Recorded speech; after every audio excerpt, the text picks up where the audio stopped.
we've got some rain coming in again today. We're starting out with most of us heading out the door, just needing that reminder to grab the umbrella or the rain jacket because it may not be raining as you're stepping out right now. But look at what's off the coast. Some more widespread rain as well as in parts of the North Bay where it's starting to pick up, and we'll be seeing some more of this rain coming in for today. As we get a closer look at the East Bay, just had a couple of sprinkles move through Oakland, now heading toward Lafayette, as well as over towards San Ramon. The commute on 680 may start to get a little bit wetter, but you're turning on the windshield wipers, and then as you continue to drive, they may turn off once again. So we're looking at waves of rain. It's starting to pick up in parts of northern Sonoma County as well as coastal Marin County, but it's all a part of this next system that's going to be coming in as some colder air also meets up with it and pushes us back to the south. And when we get those cold fronts, there's a possibility of thunderstorms, kind of like what we saw on Tuesday when we had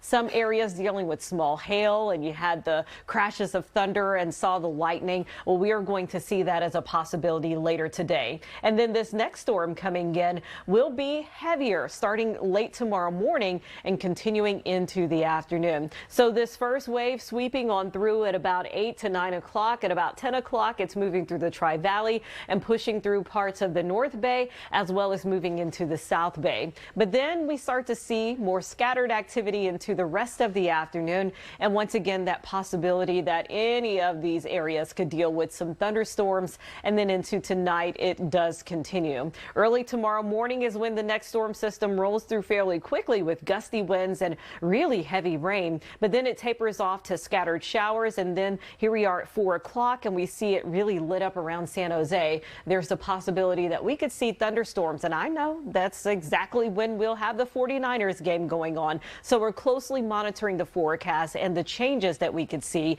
going into the next couple of days. It does look like it gets a little bit lighter early on Sunday morning, but that's while most of us will be sleeping. And then going into the day, it's going to start to pick back up again for the afternoon into Sunday evening, as well as continuing into Monday, which is a holiday, so a lot of kids will be staying at home.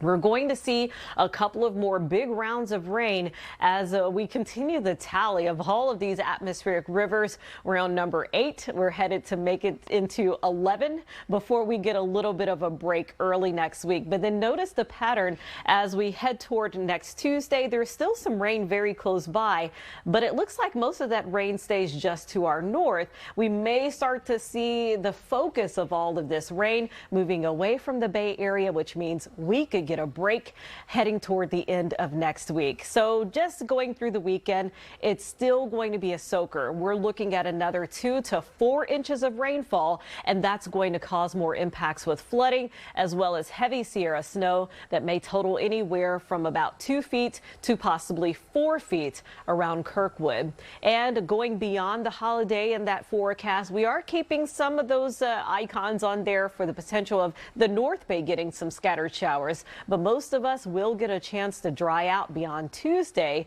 as we start to see the change in this very soggy weather pattern.